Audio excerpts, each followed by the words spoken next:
Ours was not the only world in which intelligent creatures are to be found. The first encounter occurred more than 7,000 years ago. Out of the skies there descended a fearsome spherical object with many things protruding out of it.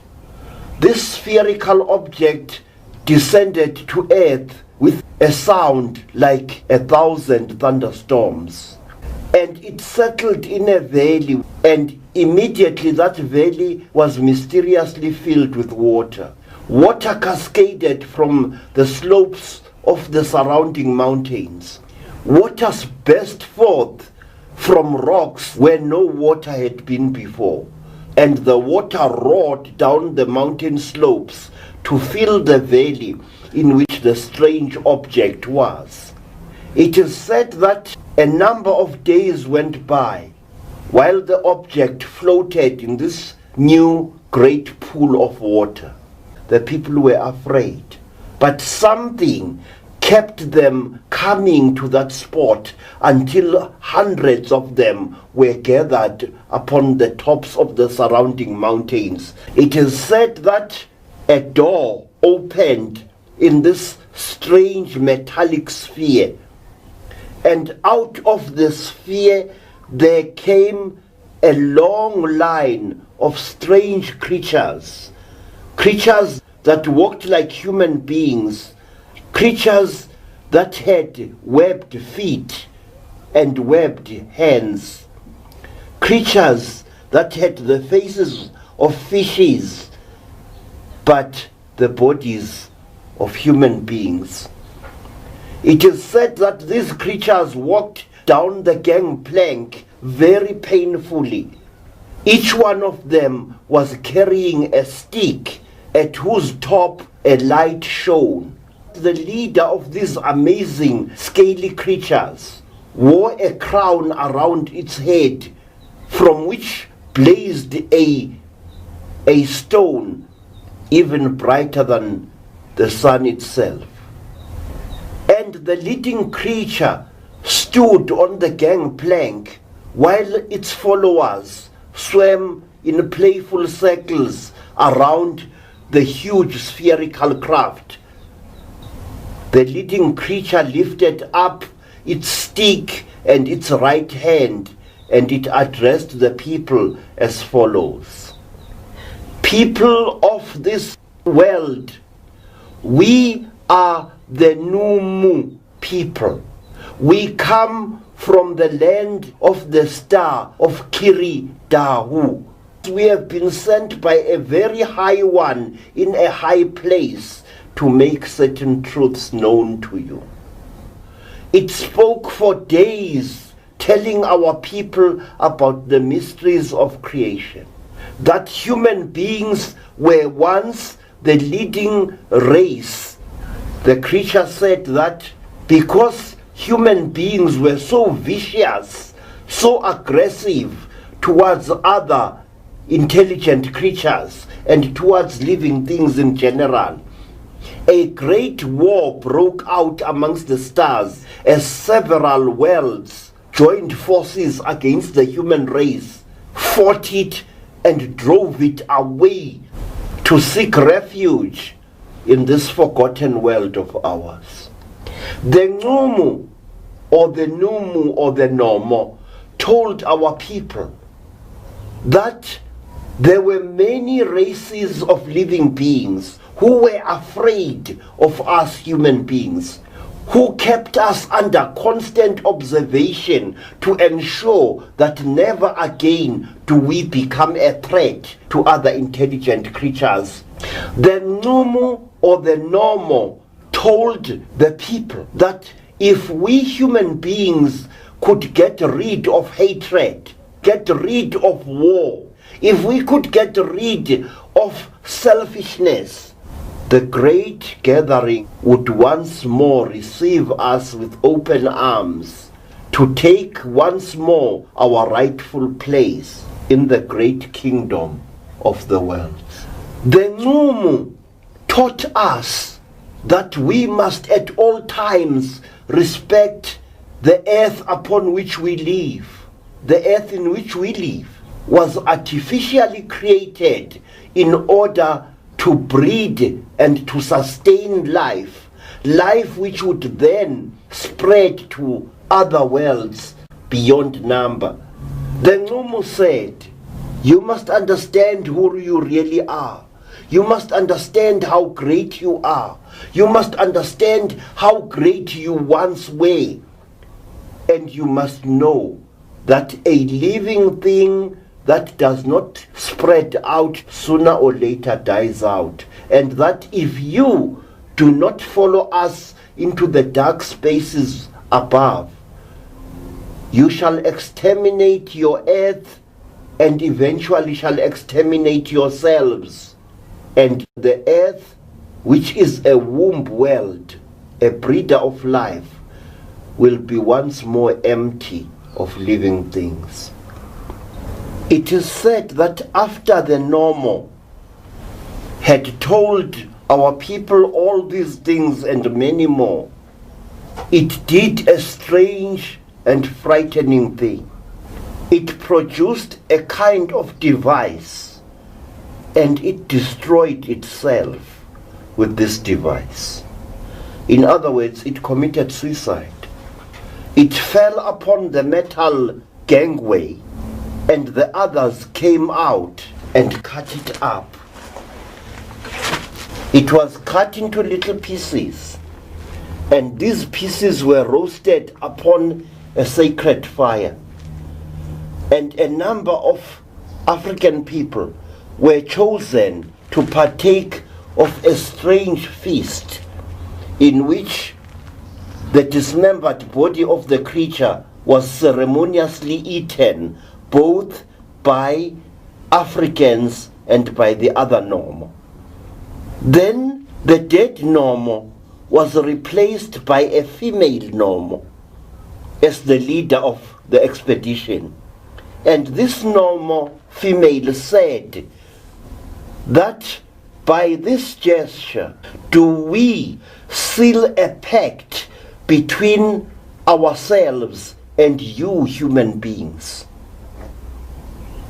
By this gesture do we promise this, that if you get rid of war amongst yourselves, if you get rid of arrogance and quarrelsomeness, if you banish disease and bid farewell to hunger and poverty, then we the Nqumo shall return, and we the Nqumo shall take you by the hand and lead you, human beings, to the throne of the stars. The Nqumo people were seen once and once only, and their ships never visited this earth again. We do not know why. Throughout Africa, amongst all tribes, you find this incredible story of how a strange race of lizard-like beings came to us at the dawn of time and gave us knowledge which was astonishing. These beings left this instruction, that although the human being is created to look for knowledge in all its forms, the human being must under no circumstances use that knowledge to destroy the earth in which it lives. The Nqumo told our people that in the past many million years, tens of thousands of worlds have been destroyed through the aggressiveness, the stupidity, and the rampant ambitions of the races of intelligent creatures that inhabited those worlds. Take care that you do not, in your search for knowledge, destroy the earth which is your mother, said the Nqumo. The Nqumo's words made a lasting impression upon African people throughout Africa. Africans were not the stupids that some people today believe they were.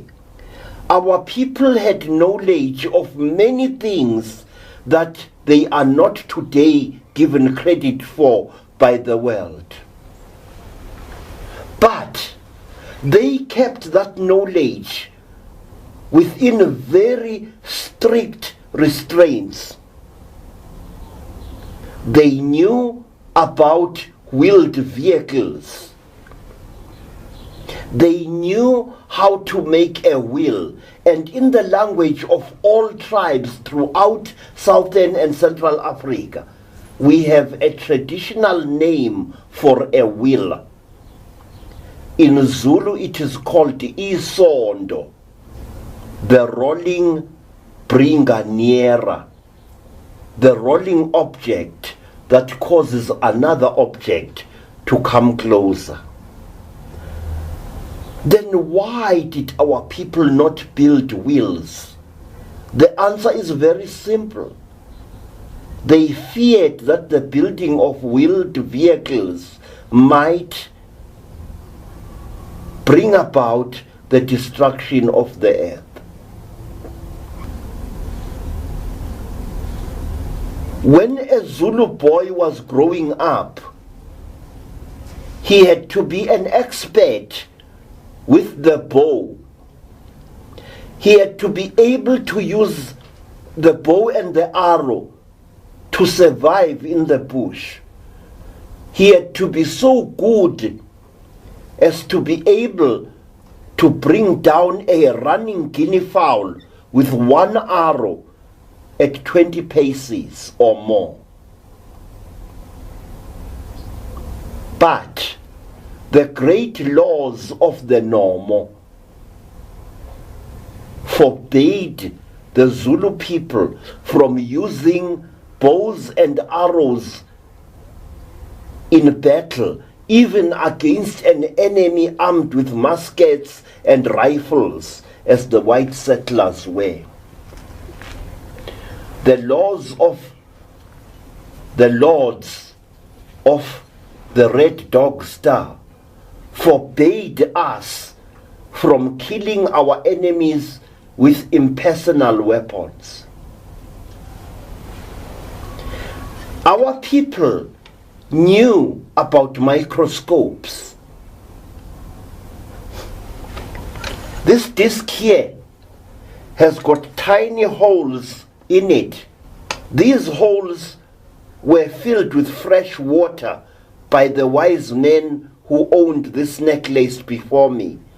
And looking through this hole, when it is filled with water, at an object, the magnification is amazing.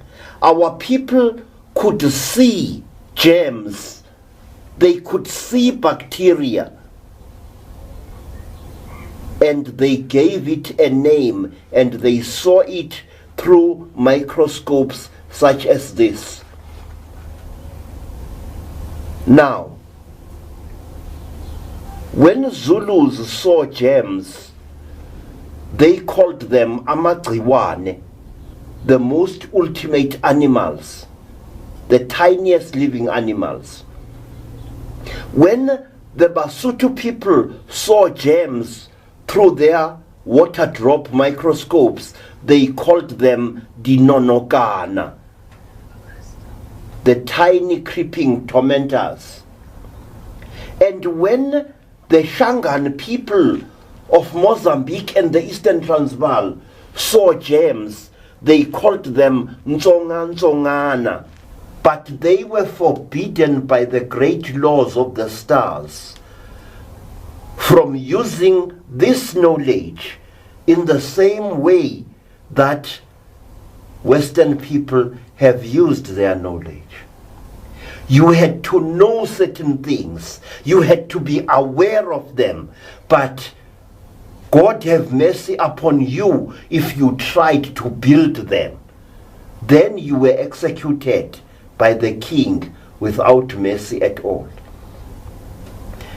The necklace that I am wearing now, which is known as the smaller necklace of the great mysteries, was made by a Bapedi family in the northern Transvaal just over 500 years ago. And when the blacksmith had finished making this necklace, he and his sons and apprentices were all executed by being flung down a mine shaft to their deaths. Why? Because the secret of shaping Vedite, the secret of shaping and drilling through this very hard stone, the secret of engraving the copper here, had to die with that blacksmith and never exist on earth again. Today, many nations ridicule the African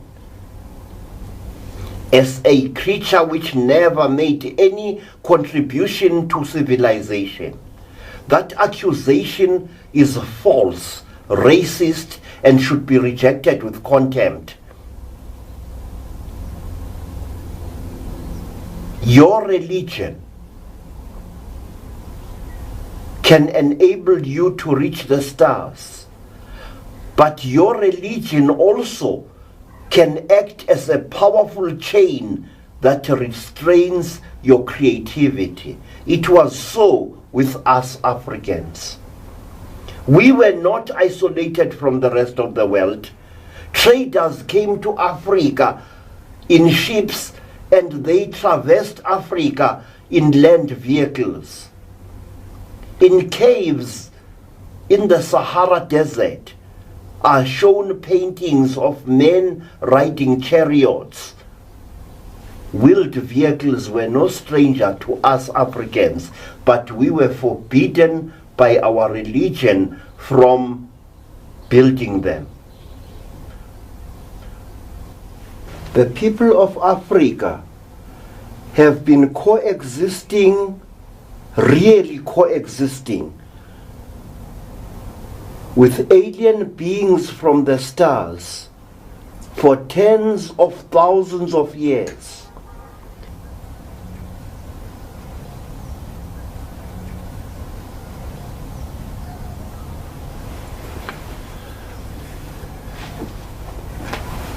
In South Africa, there is a tribe of people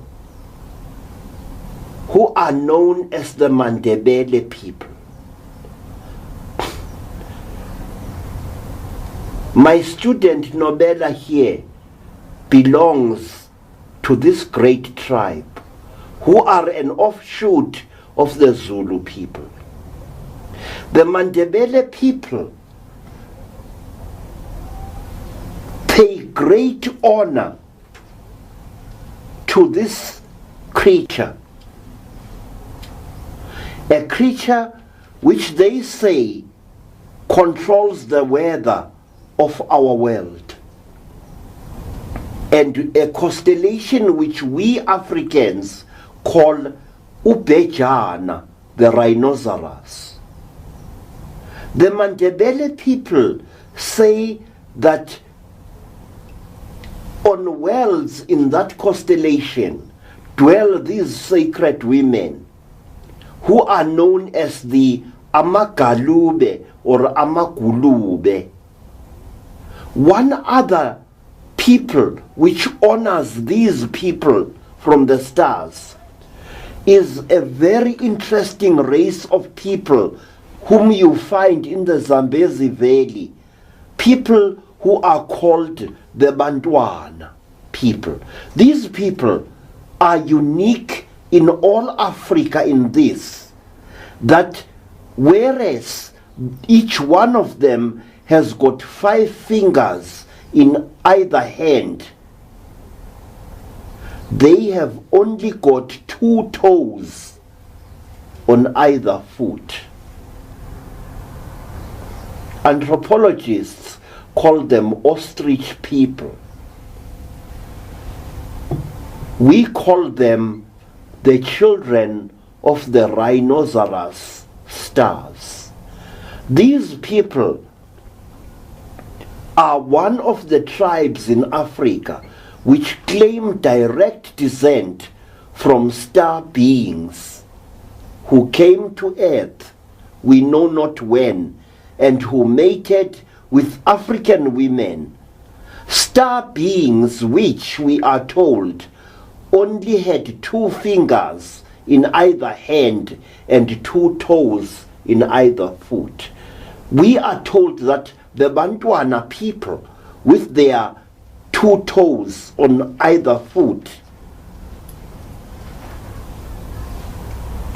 are so because they are directly descended from these long forgotten star beings. The word Kariba is the local corruption of the word Galube or Gulube, and the people of Kariba, the Tonga and the Tonga Ilas, also honor these creatures, the Galube. They believe, like the Mandebele, that these creatures control the earth's weather, that if the rain falls, it is because they, by some magic means, have turned it on. If there is a drought, it is also believed that the Galube are responsible. So closely did Africans coexist in many parts of Africa with these creatures that at one time it became a fashion for kings and queens in these countries to try and make themselves look as close to the Galube in appearance as possible. The kings of these peoples used to wear headdresses which were round to give their heads an appearance of being larger than they really were. And they used to paint their eyes with black paint to make their eyes long and slanted and large. And in the land of these peoples, a chin like that, like this creature has got, was regarded as an object of beauty. As far up the African map as Nigeria, at one time you found bronze heads from Nigeria portraying living kings, but whose features had been deliberately distorted to make them look as close to the Galube creature as possible. May I point out another very interesting thing, that in the land of Egypt, at the time of Pharaoh Akhenaten, Egyptians also portrayed themselves to resemble the Galube people. They portrayed themselves as having long, thin faces, chins exactly like that, and large, shaven heads. In fact, Akhenaten's wife, Nefertiti, wears a headdress which is intended to make her head larger than normal. And in ancient Greece, or rather classical Greece, there emerged a great ruler called Pericles, who also wore a helmet on his head, which made his head look abnormally large. And it became a fashion at that time amongst the Greeks to believe that the larger a person's head was, the more intelligent that person was.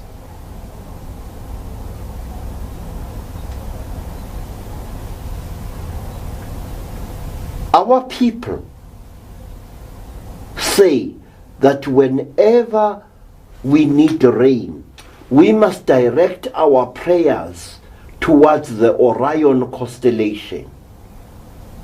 We must at all times keep praying for rain and for a good harvest.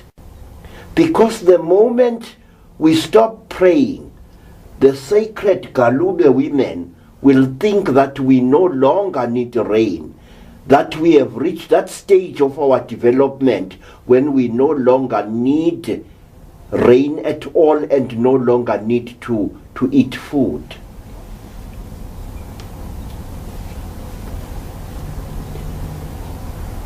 Let me end this talk on this subject of the Galube,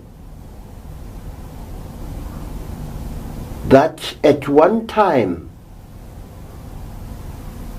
I and a number of men and women in the land now called Zambia saw one of these sacred creatures. We had been called that there was a strange creature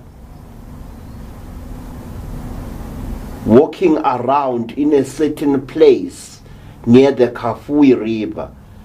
The creature looked as if it was lost, or rather, it looked as if it was looking for something. And because whenever such an apparition makes itself visible, people immediately call a medicine man or woman or a number of them. We were called there. The creature was tall, just over 7 feet high. The creature was definitely feminine. It had a long neck and a very large hairless head. The creature had very long slender arms, but it wore a long robe which hid its legs, and it moved with a strange gliding motion across the landscape from one clump of trees to the other one.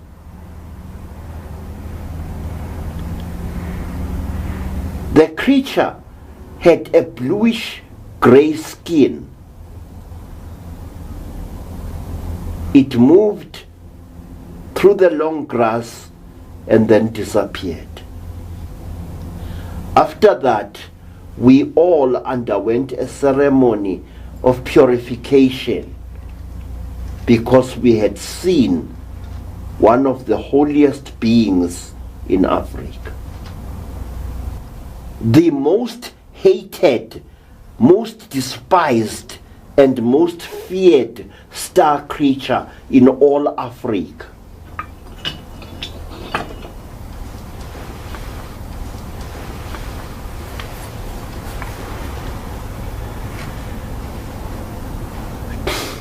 This is the Mhondoruga. This is the creature which our people believe is the very personification of cold-blooded destructiveness and evil. This creature is completely alien. It has no limbs worth noting. It has no legs. It has no features that we can recognize except a pair of fearsome eyes on either side of a strange snout. The creature's head is always covered in a metallic helmet, and the creature moves along the ground like some kind of slug. Its forepart lifted above ground, about 9 feet above ground, and its hind part dragging like a snake behind it. This creature on soft sand leaves a heavy impression, which once you have seen it, you will never forget it. The creature is very heavy because where it has moved on soft sand, it leaves a mark, and I've measured it, a groove exactly 18 inches deep. This creature is utterly merciless. When village dogs see this creature, they go wild and they try to attack it, and it kills them. How it kills them, we do not know.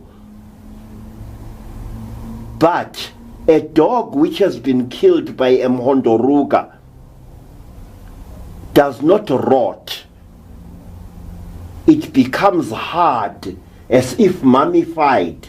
In fact, it is almost as hard as fiberglass. The dog becomes a hard shell which makes a hollow sound when you strike it with a stick or with your knuckles. In the course of my career as a Sangoma, I have seen 4 dogs which the Mhondoruga has killed. The name Mhondoruga means the weaver of war. And whenever this creature is seen anywhere in Southern Africa, our people believe that it is an omen of great war to come. In 1958, I was in the land called Rhodesia, when a great friend of mine, a tribal chief called Rikai Tangwena, called me saying that we should go to the site where a Mhondoruga had been seen only a week before. We traveled there, Chief Rikai, myself, 2 of my friends, and several other people. And we arrived at the place, and an amazing sight greeted my eyes. A dog was shown to us, a dog from one of the nearby villages. The dog was lying on its side under a tree. The dog was completely hairless. It was dead, and its body was as hard as a board.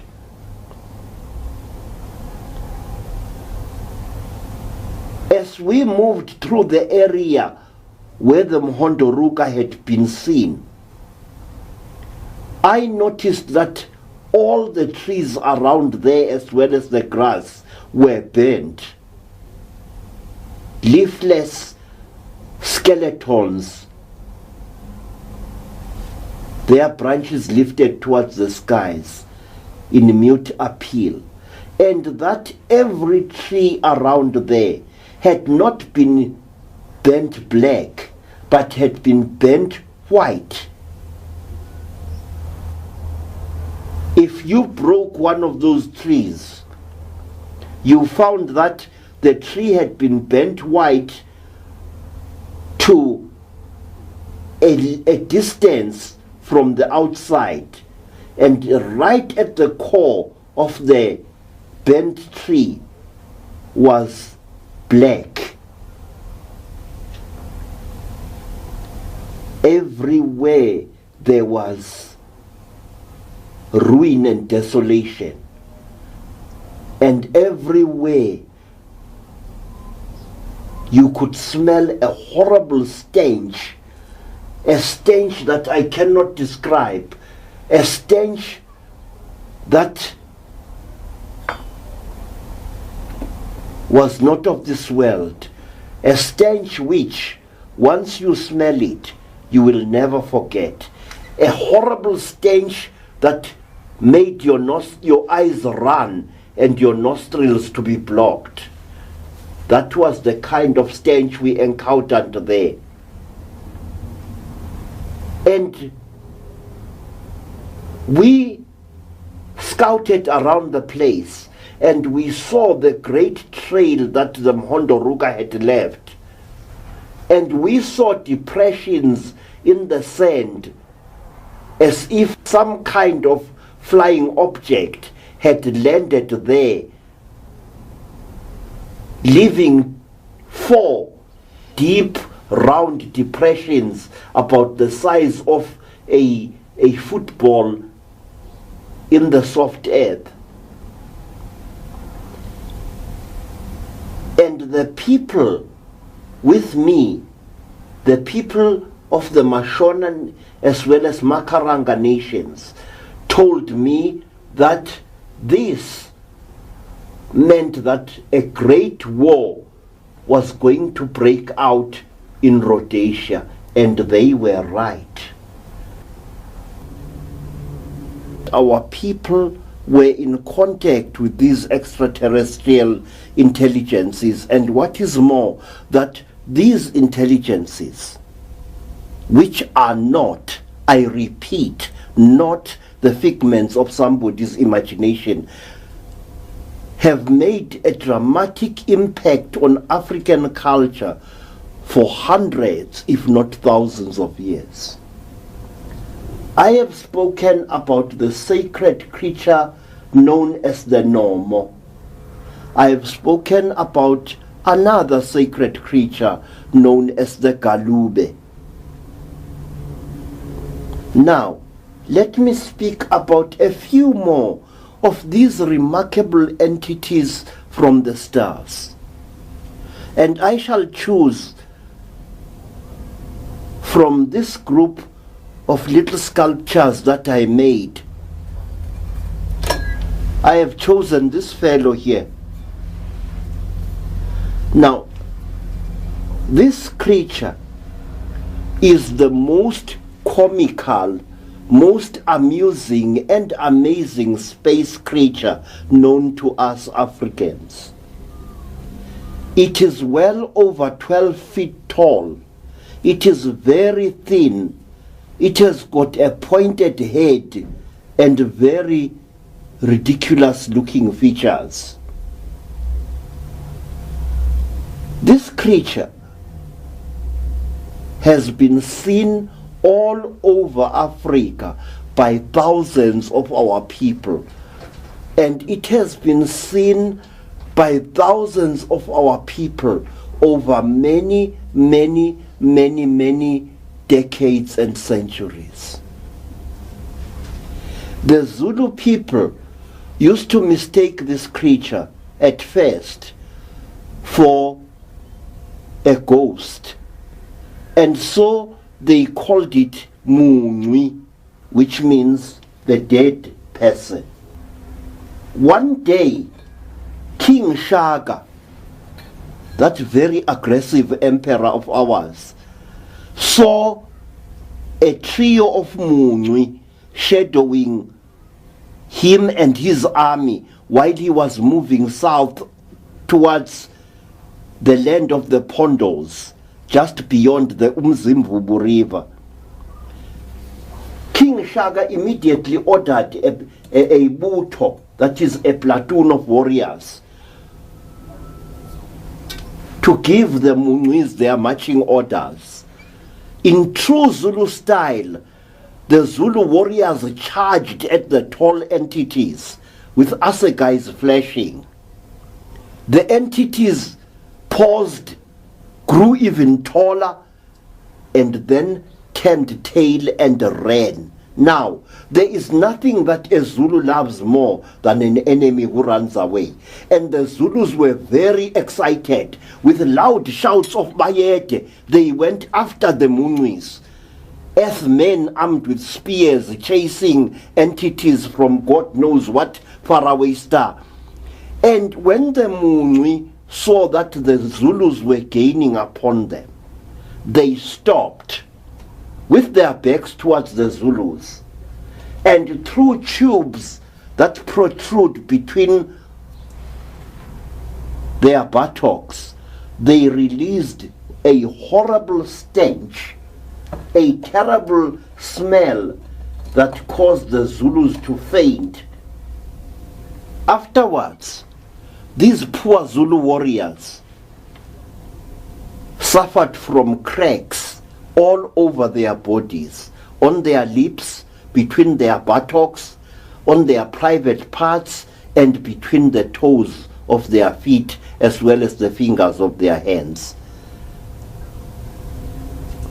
It took a young healer to save these Zulu warriors. And he was the man who fathered my mother.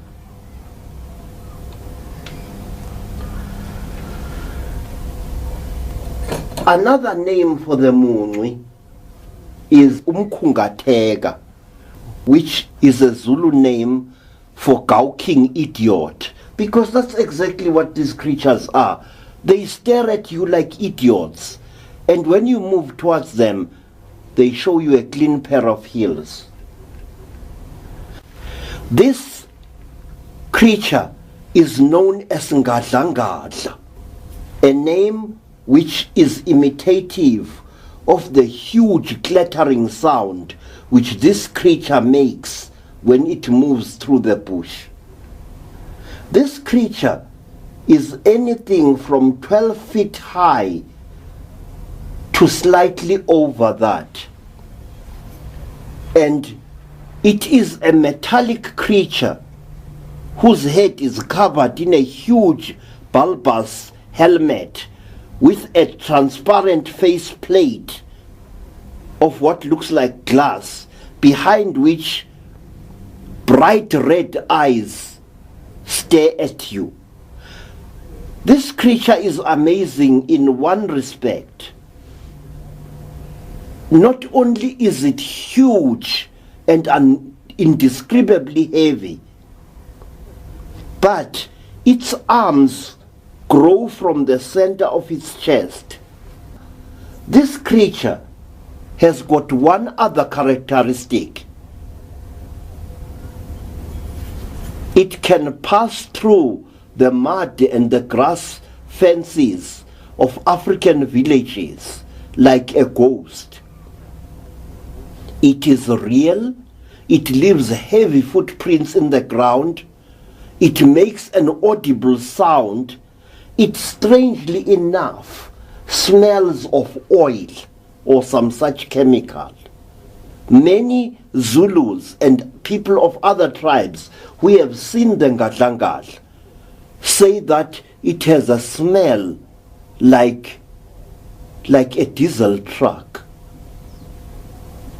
although no smoke of any kind has been seen to come from it.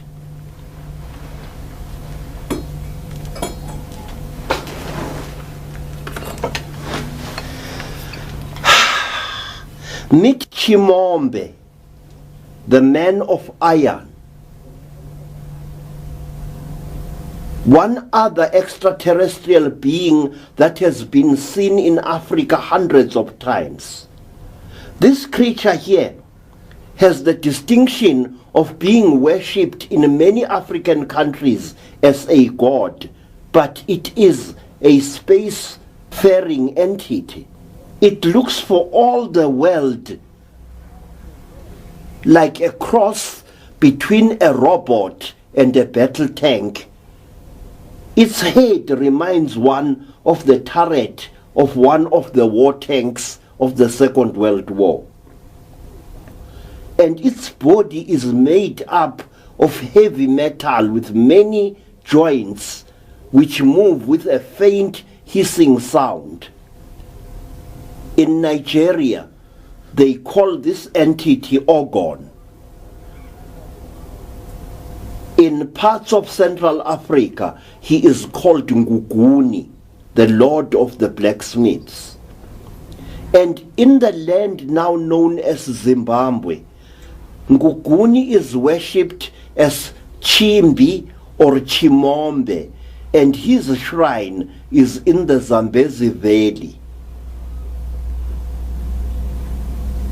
There in the shrine of Chimombe, you will find black men and women who wear clothes made out of black cloth. And in olden times, these people used to accept gifts of rolls of black cloth from all people who visited the shrine of Chimombe for any reason. If the priests of that shrine do not trust you, they will show you a piece of metal, a twisted rod of metal which has been driven into a piece of wood, and they will tell you that this is Chimombe.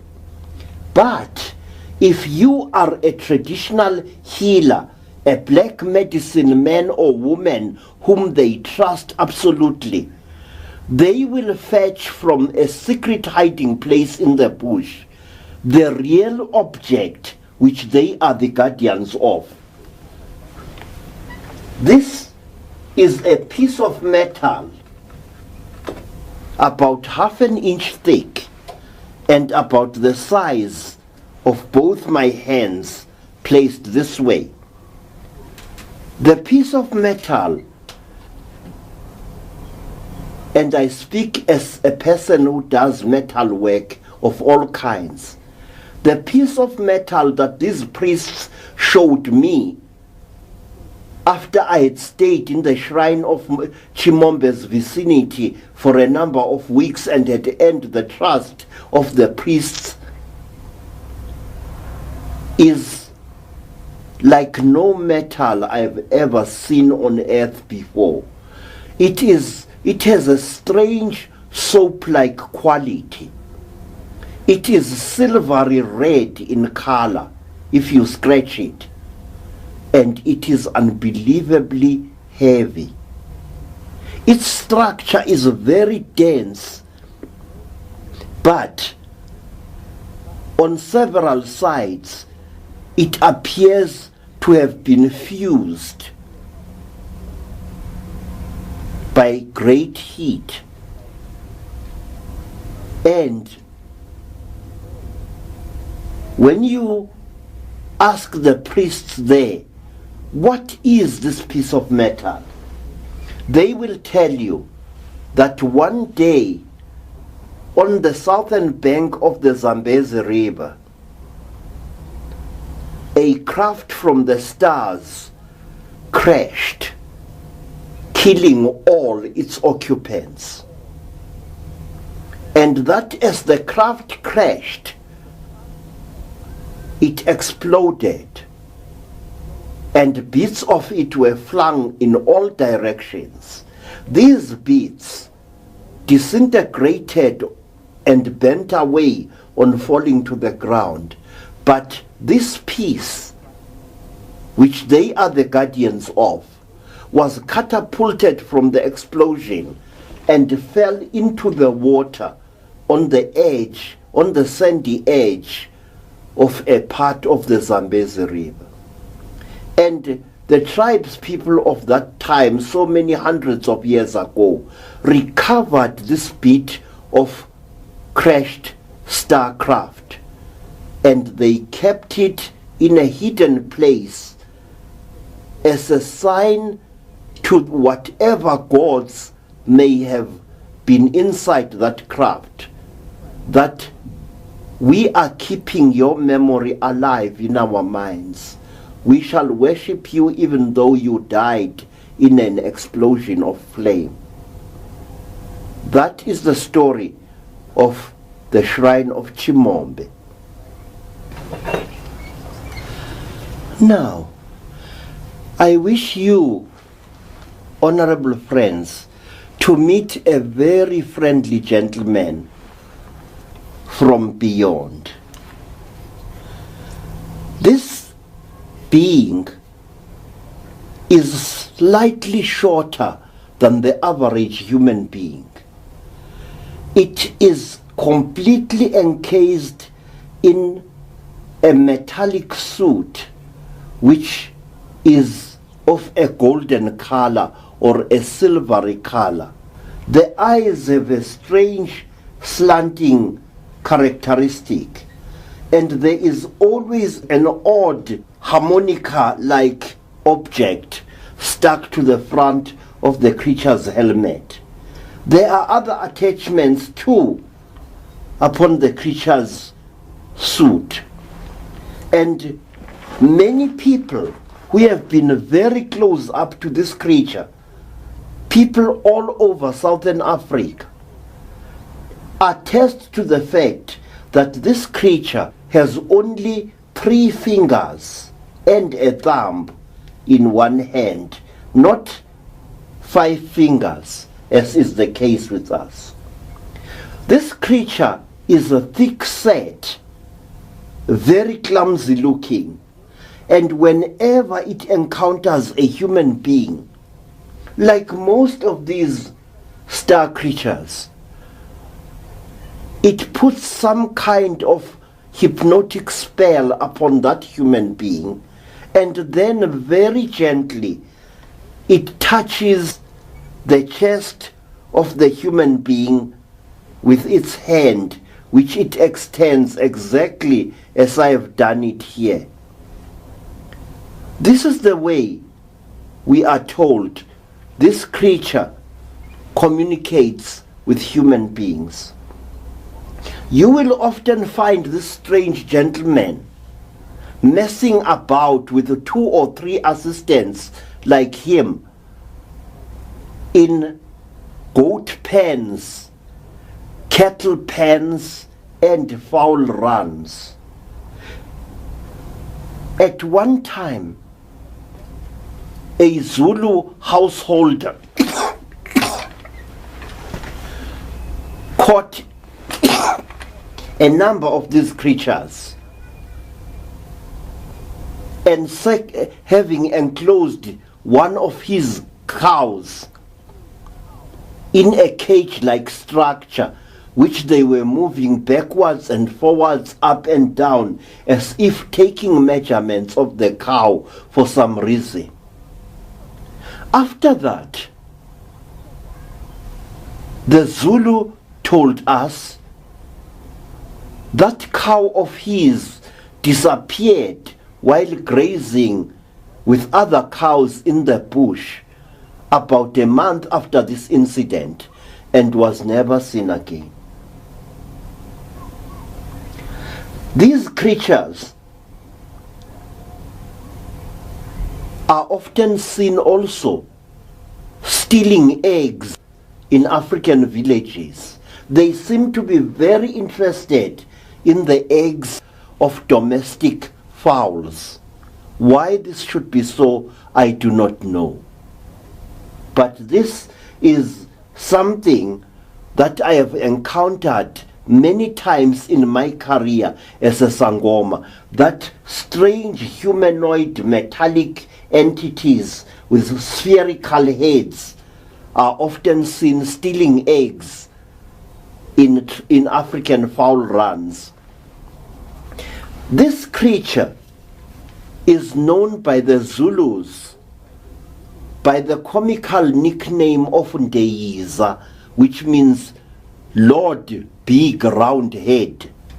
And one tribe in Transkei knows this creature as Mvondini, which means ugly fellow. Now, wait a minute. Many mysteries occur not only in Africa but in other parts of the world, and so connect 2 separate or more continents together. In Australia, Australian Aborigines portray again and again a creature more or less like this. A creature with large friendly eyes, no mouth, head and shoulders and legs, and they call it a vonjina.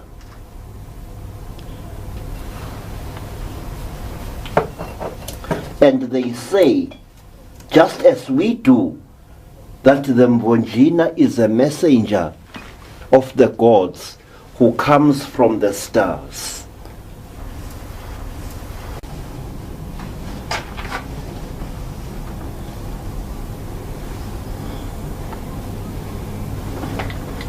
Yeah, yeah, oh, yeah, ooh, yeah, yeah, ilelio, moo, yeah, yeah, yeah, yeah. Ilelio Cairo, yeah, Osio, yeah, Ilelio Cairo.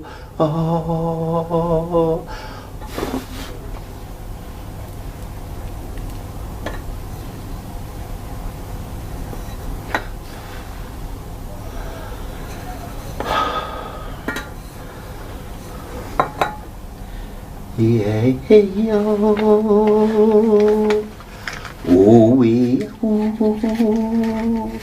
yeah, oh, ilelio, moo,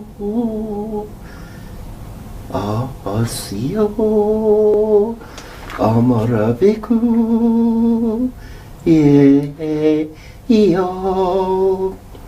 ilelio, Mara.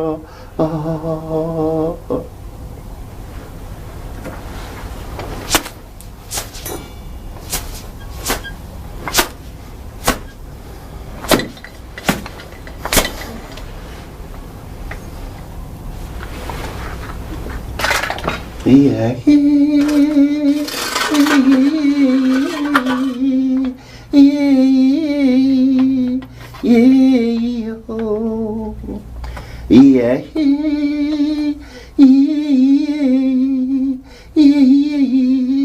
Amaravio, yeah, yo, oh, yeah, yo, oh, Ilelia,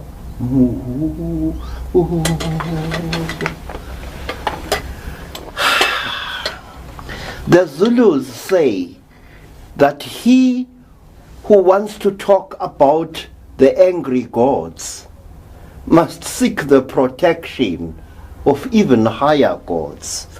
That he who wants to backbite a crocodile must first make friends with an elephant. The thing that I'm holding in my hands here is known as the blade of Shilumi. The hilt is a later addition, but the blade is literally thousands of years old. This thing that I'm holding in my hands has been used in many strange rituals by our people when faced with extraterrestrial intelligences. If a creature from the stars is found dying in the African bush, the law says you must finish it off with this and send its soul off into the great void for reincarnation.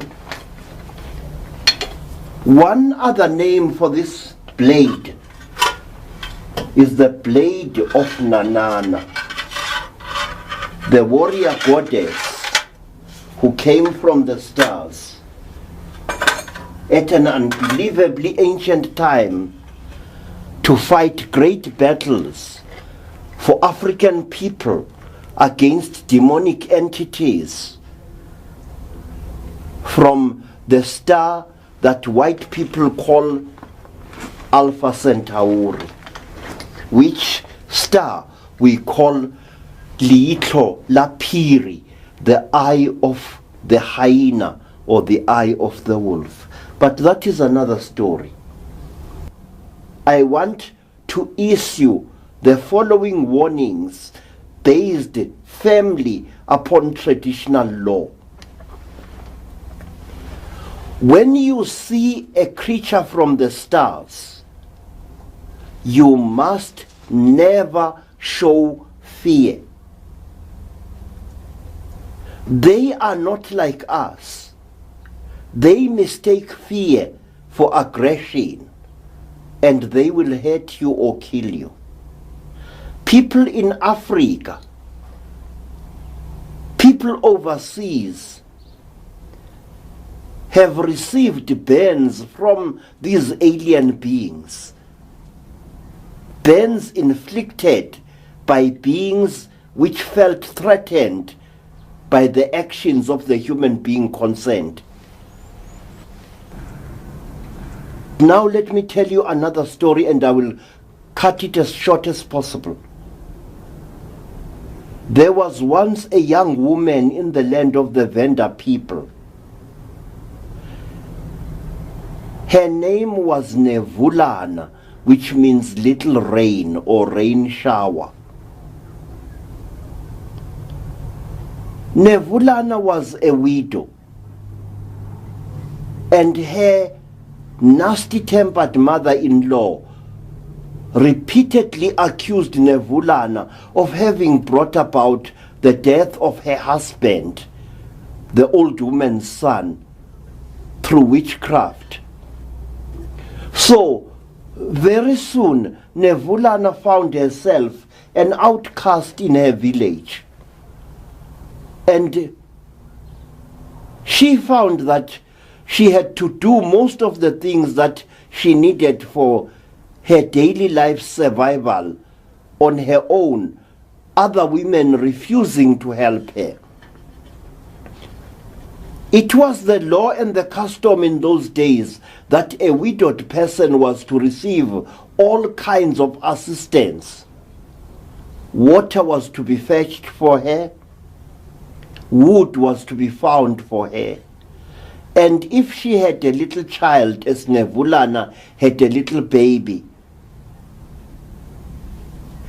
the baby was looked after for her when she had to go away for any reason.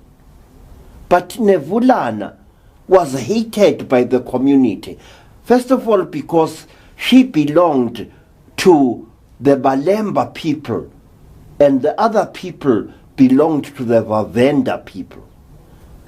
She was a foreigner in her own land, rejected by her own people. One day we see Nevulana walking through the bush all on her own, carrying her baby boy strapped to her back in the African fashion. In one hand, Nevulana carries an axe, and in the other hand, she carries a rope of cowhide. She's going out to gather firewood, and she wants to bind the firewood together into a bundle and then place it on her head and carry it back home. It was an ordinary day like many others that she had known. A gentle day, a breezy day, an early spring day. The bush was green and smiling. The grass was tall, and animals were grazing all over the landscape amongst the trees. The smell of undestroyed Africa was all around. The birds were singing. The butterflies were fluttering amongst the wildflowers. We see Nevulana, a short, powerful little woman with a round face, as beautiful as the moon. Her head is shaven because she is a widow. She wears no ornaments on her arms and around her neck and on her legs. She just wears a string skirt through which her powerful thighs reveal themselves again and again as she moves through the bush. Her eyes are large, alert, the eyes of a laughter-loving woman, and there is something enticing about the shape of her rather full lips. Balobedu women are known throughout the land of the vendors for the great beauty of their faces and figures, and Nevulana was no exception. In the far distance, Nevulana saw an old tree, a dry hardwood tree which was slowly dying. She wanted to climb up that tree, chop down some of its branches, and tie them together for firewood and take them home. So she saw a rock under a green thorn tree, and she removed her baby from her back, and spreading the tarry baby carrying skin on top of the rock, she laid her little fat son to sleep upon the flat rock, and then she strode away towards the old dry tree, and very soon she was about to swim after it like a little ape to cut down the branches when a puff adder was in front of her. Its terrible hissing sending a sound of menace over a wide area. But Nevulana was a true daughter of Africa. She was not frightened of a snake like a puff adder, deadly though this snake is. In her hands she held her dead husband's battle axe, and with this weapon she made short work of the puff adder. With one skillful throw, she struck the snake just behind the head, completely decapitating the reptile, and then, without wasting another glance upon the dying monstrosity, she was up the tree and she was hard at work chopping down branches from the dead tree. And then, when she found that she had enough wood, she climbed down the tree and started forming it into a bundle, a long bundle, which she soon put upon her head with a coil of plaited grass as a cushion. We see her coming back from the old tree, moving like a goddess through the long grass. We hear the swish of the grass and the song of the birds all around her. She moves. We see the sweat upon her face and upon her breasts. We see the glimmer of sweat upon her shoulders. She walks through the long grass towards her baby. And then, "Aye, what is this?" The cry is wrung from her lips, and she throws down the bundle of wood, and she stares at a strange spectacle that is taking place under the green thorn tree where she had left her baby. Her baby boy is sitting up, all 1.5 year mischievous bundle of him, and he is playing, but he is not alone. He is playing with one of the most fearsome creatures that Nevulana had ever seen in all her life. The creature looks like a human being. It has a bluish gray skin. Its head is round like an egg, and its eyes are unbelievable. They are large and round, like clay cups out of which old men drink marula beer. They have large split pupils like those of a cat. The creature has got no nose practically. Its mouth is nothing but a little slit above a pointed chin. The creature has got a thin neck and long, thin limbs. It is covered from head up to neck in a material that gleams in the sunlight. And it is wearing footwear of some kind. And it is playing with the little vendor baby. These two very dissimilar creatures are playing with a number of bright stones upon the flat rock. And they are as happy as two fishes in the Zambezi River. Nevulana screams with shock. She dashes forward to snatch her baby away from this little demon that she sees sitting on a pointy backside facing her child. She must get her child away from that thing. And as she moves forward, a hand restrains her. A long, bony hand, bluish gray in color, with claw-like nails. A hand whose skin gleams like that of a reptile of some kind. A hand covered with tiny, tiny scales like a little fish. A hand whose fingers have more joints than those of normal human beings. Nevulana nearly fainted when this long alien hand was placed upon her shoulders. But she was a true Balubedi woman. She overcame her fear and spun around to face a tall creature, certainly a female, with a huge head like that of a large clay pot, smooth and hairless, large round eyes, bright yellow with split pupils,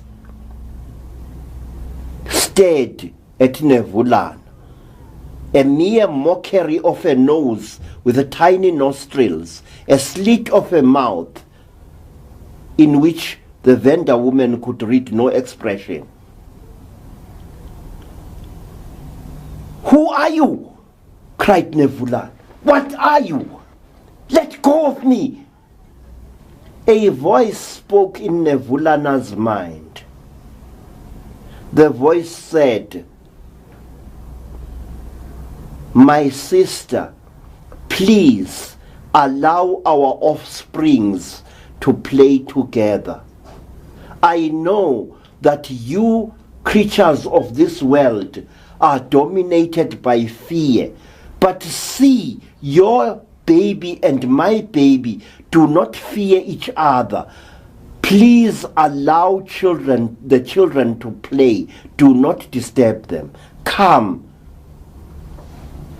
The alien creature put a long arm around Nevulana's ample waist and gently but firmly led her away from the two playing children. There, both mothers, an earth woman and an alien from God knows what star, stood watching as the children played. And when the children had played to their satisfaction, when both of them were fast asleep side by side upon the skin spread upon the flat rock, the alien woman moved like a sinuous reptile to claim her baby, her long purple robe swishing through the grass. One long alien leg with two knees, and not just one, revealed through the slit of the long robe. The woman said, Mother of this world, please now claim your child. But please keep the stones which come from my world with which our children had been playing. And perhaps one day, when your people have overcome their fear and distrust, we, the women of Kere Kaure, shall come back to your world, and our children shall play in peace with your children. Stay well, said the alien woman. She moved through the bush, a tall, sinuous form, moving with a strange clumsiness, as if she was not familiar with walking. And soon she had disappeared from view. There is a lot more in the story of Nevulana to tell, but let me tell you simply this, that after this happening, Nevulana took the stones with which her child and the alien child had been playing to the lord of the nation, the chief. And the chief decreed that this object should be made an object that commemorates the vessel in which the alien woman had arrived on this earth aboard. And inside this box, enshrined for all time, are the stones with which a child of the Venda nation and a child from a distant star played peacefully together in Africa. My friends, this is not a legend. This is a true story. This necklace that I'm wearing here came from the descendants of Nevulana. When people started burning elderly people to death in the land of the Vendas, a wise man fled to my home in Soweto, carrying this necklace and other precious things with him. And he gave me custody of this necklace, saying that if I died without leaving a successor, then this necklace, the necklace of 1,000,000 years, the necklace of 1,000 mysteries, must be buried below my corpse, so that no one will dig it out except the gods from the stars to whom it is dedicated. Thank you.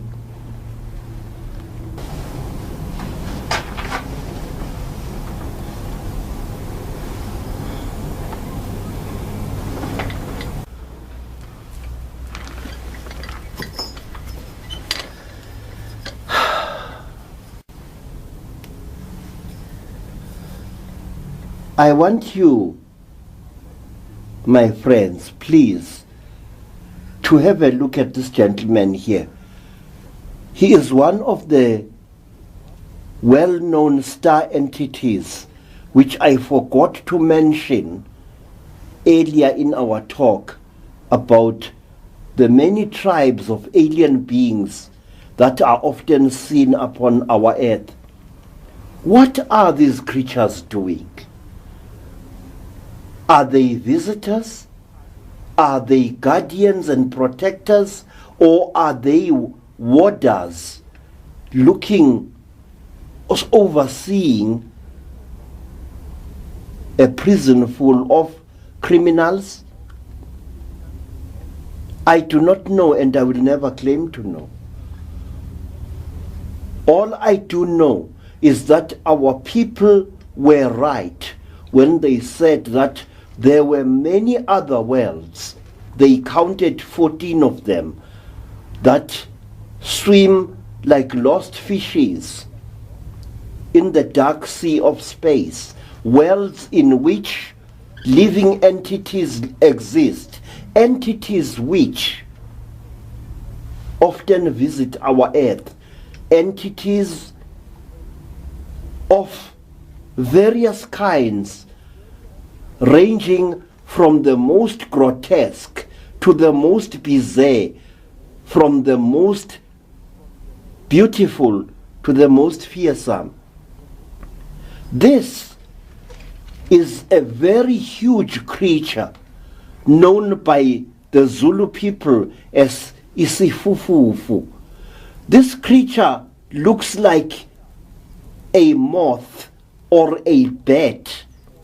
It is a humanoid creature with arms and legs, but the arms are at the end of very long wings. And this creature is often seen flying across the landscape in places like Transkei and also in places like Natal, in the Natal Midlands. And whoever sees this creature at close quarters is soon stricken blind. A cruel, painful blindness in which the eyes run with water and sometimes pus. This creature has got the body of a human being, the face of a strange moth-like creature, and it wears boots, which means that it comes from a civilization where people, if you can call them that, wear footwear of some kind. Impressions of this creature's boots have been seen on the sides of tarred roads in several parts of South Africa in the last 50 years or so.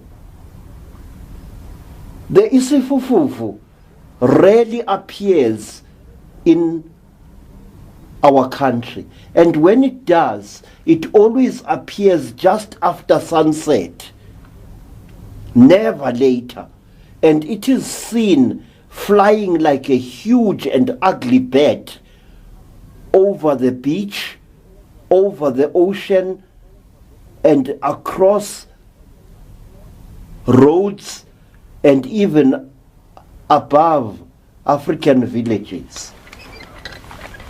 It has never been known to approach human beings, and it has never been known to harm human beings except by the fact that whoever sees it at close quarters gets burnt or turned blind. It is a result of this, of what the sifufufu does, that there grew a belief amongst our people that he who sees God or a god close up will be stricken blind. Now, lastly, let me tell you about another extraterrestrial creature, the most well-known creature in South Africa, a creature whose name is almost on everybody's lips in the black communities. That is the Tokoloshi. The Tokoloshi's name, Tokoloshi, means the creature with a bony ridge over its head. Because a Tokoloshi is a short, hairy, humanoid creature with a face that looks like that of a very nasty-tempered teddy bear. Its eyes are a fiery red, and it has got very long ears, pointed like those of a caracal wildcat, and running from the Tokoloshi's forehead above its eyes, right over its head to the nape of its neck, is a sharp, bony ridge, which it is said will cause the death of anyone touching it. The Tokolosh is extremely aggressive. It loves to waylay and beat up men who walk about at night.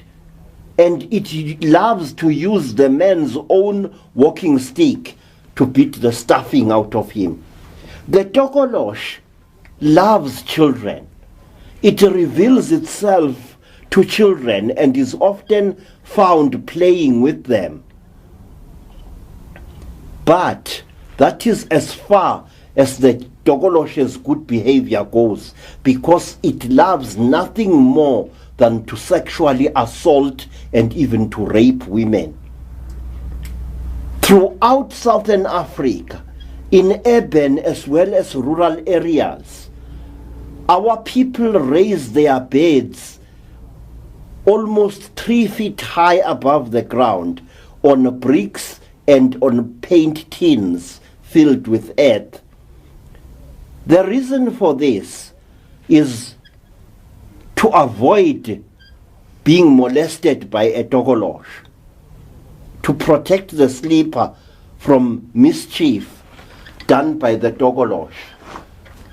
Though why any self-respecting tokolosh would fail to get at its victim on a bed, I do not know. But what is interesting is this. Belief in the tokolosh extends throughout Southern Africa and also to the Pacific Islands, where in olden days you found Polynesians building their huts on stilts as high as Africans lift their beds on bricks and on tins. And when you asked the Polynesians, why did your ancestors build such houses? They tell you that they are protecting themselves from a hairy animal which is very aggressive. And when a Polynesian described to me what the creature was that they feared so much, his description was word for word the description of a tokolosh. Question: why should people separated by thousands of miles across the wide belly of the world believe in the same creature? Answer: because the creature exists, that's why. It's not a figment of someone's imagination. Thank you very much.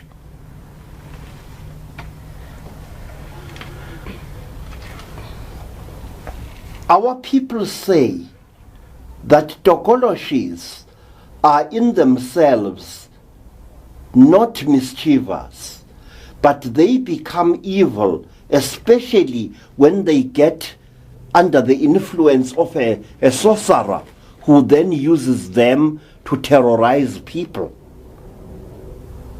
And in the course of my career as a Sangoma, I have met many people, some of them sporting severe injuries, who said that they had been injured by a tokolosh.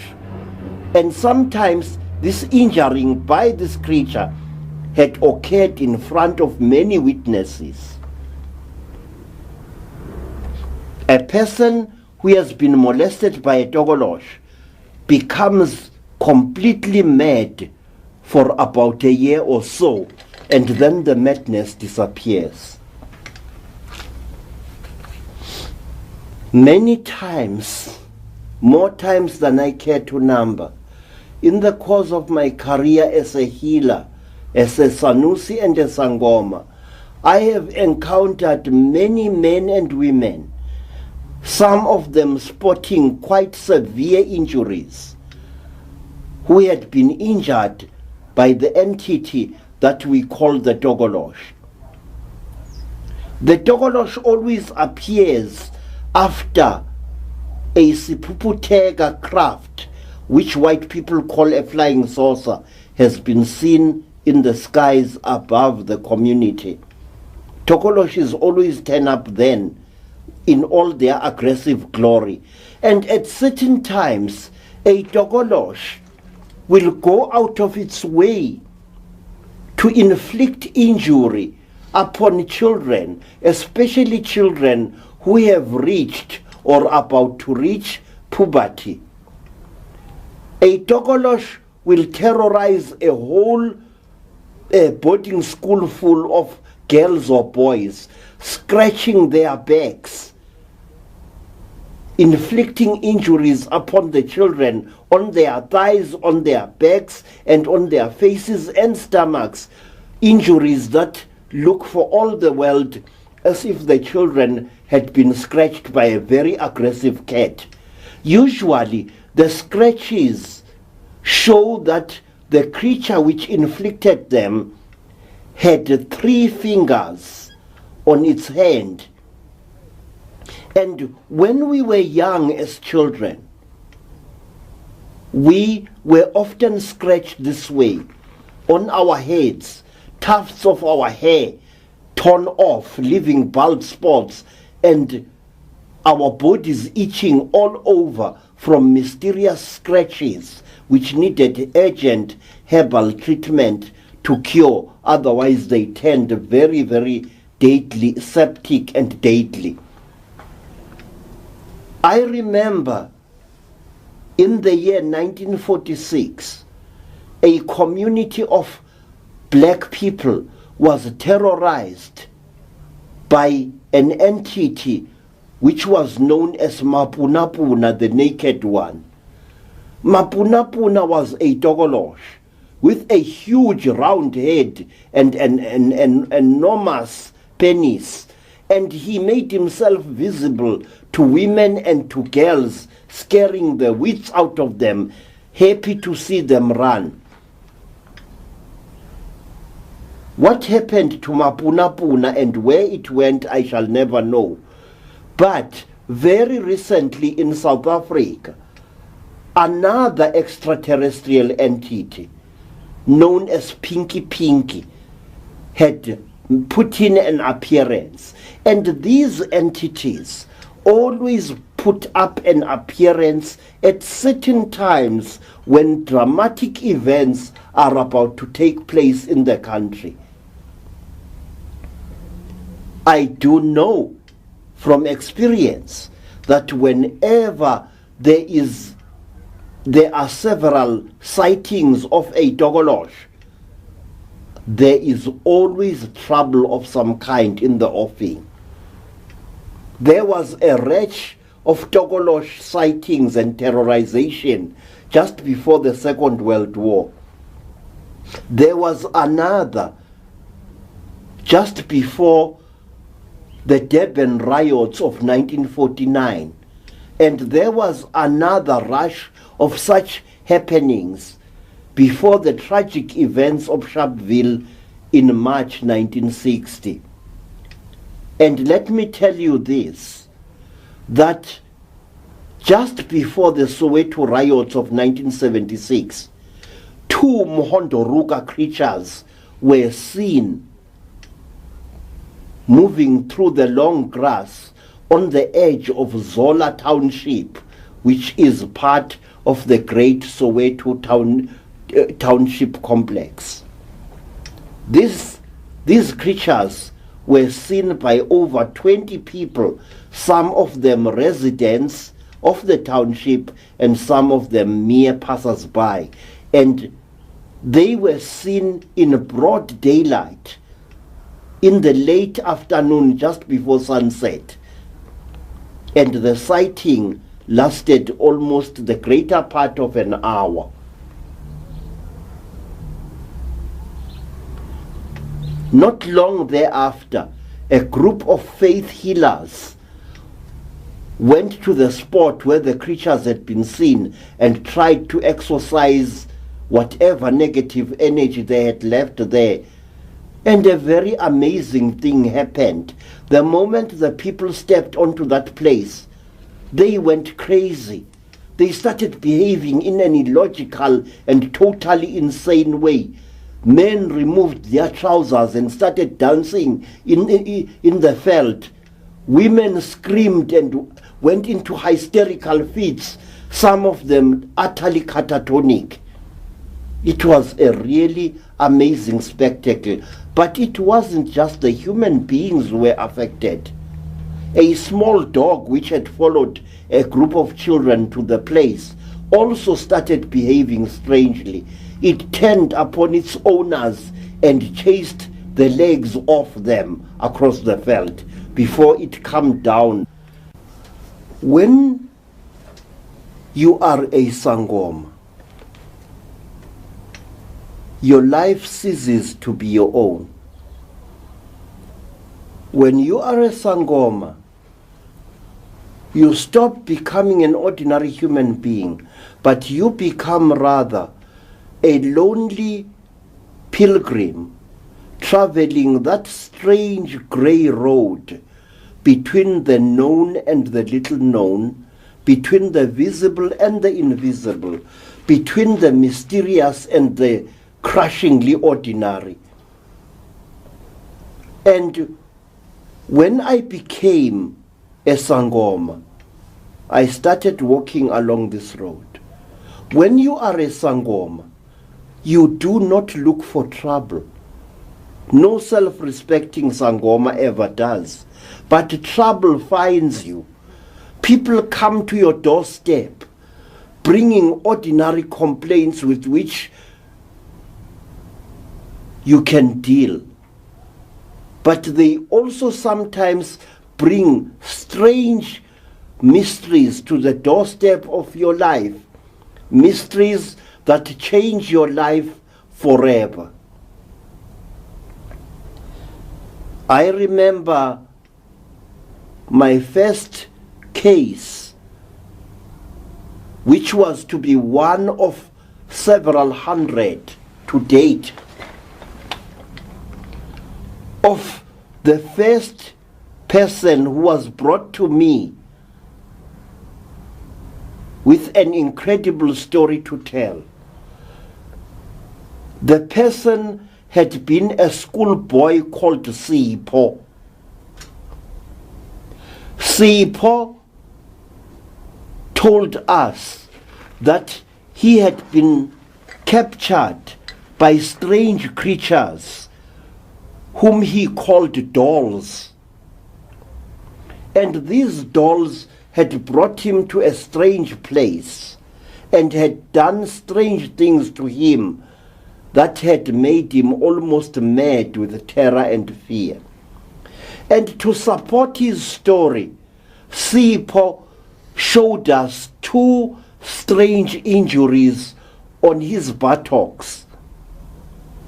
These injuries were depressions in the young boy's flesh, as if flesh had been mysteriously sucked out by some means, leaving the skin intact but caved in to form a depression. I remember studying Sipho's injuries with great amazement. I had never seen anything like this in my life before. But I was to see many more in years to come. People who told a strange story of how they had been taken by strange creatures and cruelly tortured and molested, and then returned back to their homes as if nothing had happened. Some of these people had been kidnapped while going to work. Some of them had been kidnapped after many a drunken binge in a neighboring village or homestead.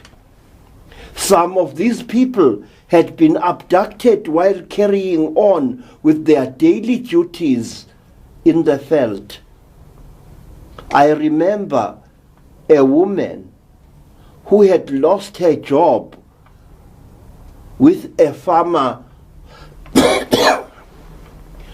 who employed her because she had suddenly disappeared from the labor gang while they were out in the orchard reaping oranges not far from the town of Zebediela in the Eastern Transvaal.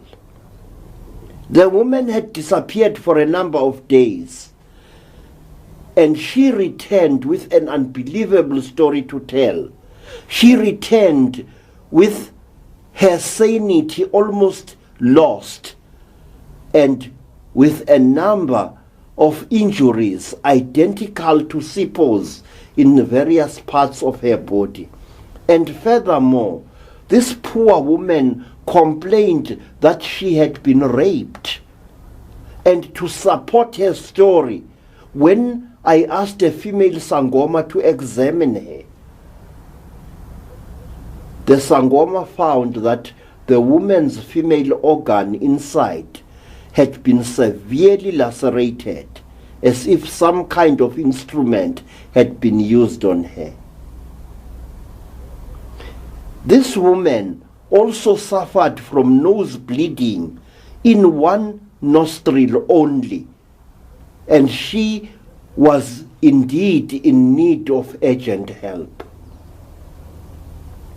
And I thank God that I was able to help this woman and others who had come before and those who were to come after her. But I was always wondering exactly what it is that happens to these people and why it happens to them. I remember when the number of cases I dealt with reached close to 50, I began wondering, what's going on in this world? But I did not have to wonder long. I went to Rhodesia, as it was then called, in the year of our Lord, 1958. I stayed there until the end of 1959. And early in 1959, I went with a relative of mine, relative because his brother had married my sister. We went to the Inyangani Mountains, a range of mountains to the east of Rhodesia. These mountains are very ordinary mountains, but there is a brooding menace about them at certain times of the day. They are mediocre mountains, not as majestic as some of the great mountains I've seen in Africa in the course of my many travels. One day, I was with a relative of mine, and he told me that we must climb higher up the mountain slope to search for the herb for which our teacher, whose apprentices we were, had told us to find on the slopes of these mountains. I refused to go higher up the mountain because I was already suffering from a chest condition that made me lose my breath every time I tried to negotiate a mountain slope. So I stayed on the ground, and I went into dense bush in search of this herb. I saw a clump of this herb not far away, and I made a beeline towards it. I never reached it. A strange blue mist fell all around me. It was like a blue haze, a bright blue haze that seemed to fill the whole land all around me. For a few amazed moments, I looked at the landscape through this strange, shimmering blue haze. And what happened afterwards, I do not know. I regained consciousness to find myself lying upon what looked like a metal working table, a smooth table of grayish silvery metal of the type that engineers and metal workers work upon. But this table was like no table I'd ever seen before. It was more like a counter, such as one would find in a supermarket. But it was of solid metal through and through. I was lying on top of this thing and I was naked. And the fact dully registered in my mind. It was as if I was under the influence of some kind of drug or spell, in that I observed all these things with a strange detachment. I was just lying there on the table, not moving a muscle. I was on my back. And then all around me was this strange haze, a turquoise blue haze, or a curtain of transparent turquoise blue material. I do not know. And beyond this haze, I dimly saw that I was inside a room that looked like a railway tunnel, a small half-round room which curved away towards an unseen corner. This room was so small and so low that although I am a short person, my head would have reached almost to the roof of this very confined space. And then, through that strange haze, I noticed many designs made in black upon certain parts of this room, if I may call it that. I even saw a door partly hidden by the curvature of the place in which I was. And there was something on that door, decorations or writing done in black against the silvery metal. And then, through the haze, I saw things moving. They looked like dolls. They looked so incredible that I couldn't believe what I was seeing. My mind faintly registered the spectacle. I wasn't even scared, just mildly surprised and stupefied. These things were moving towards me. There were 5 of them, and before I knew what was happening, one of them, the tallest and the largest by far, was very, very close to me. In fact, the damn thing, please forgive my word, was standing less than 8 inches away from me. It was short. It had a very large, round, hairless head. It had long black eyes, jet black eyes. It had small nostrils, no ears, and a slit of a mouth. Its neck was long, almost shaped like that of a crane. And the creature wore a garment which covered it from the soles of its feet right up to its neck. The garment reached up to the creature's wrists. Its hands were bare. The creature came towards me, and for a few moments we stared at each other, and I was conscious of a strange, revolting smell that emanated from the creature, a smell that somehow chilled the blood in my bones. I wanted to move, to run away, but but my body would not obey the commandments or the commands of my mind. This creature was something to be feared, I sensed. There was something cold and unbelievably unfriendly in the creature's expression. It was a living thing, of that there wasn't the slightest doubt. It was human-shaped, but its face was utterly alien. For a moment we looked into each other's face, the creature and I, and then I noticed something.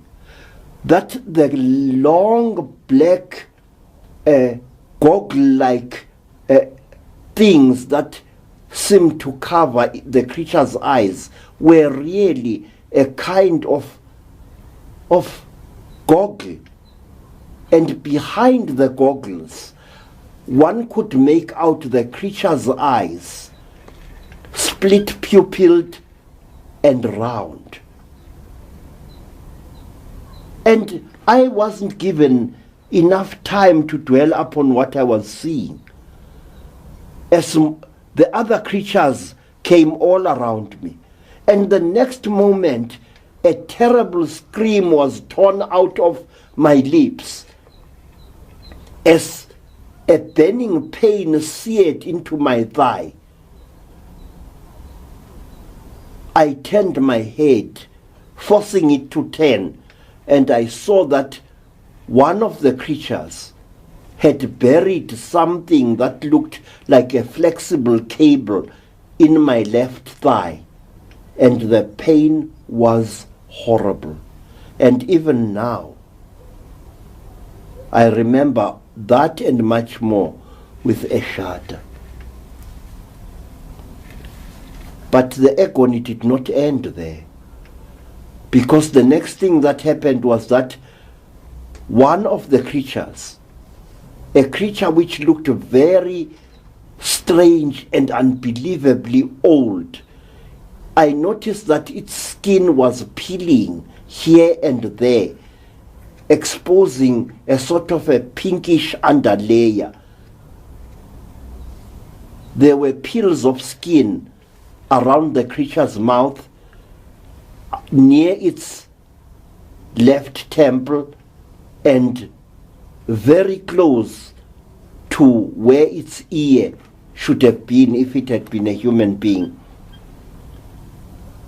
This creature pushed something into my nose, my right nostril, and there was a burst of pain that was so excruciating that I don't know whether I screamed or not.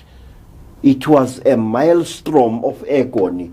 It was a storm of anguish. After that, my body just became numb. I could feel the creatures doing more painful things in parts of my body. They drained something from my organ of manhood, subjecting me to a deep feeling of horror, shame, and terror. And they did all this with a purposefulness that was almost blood-chilling.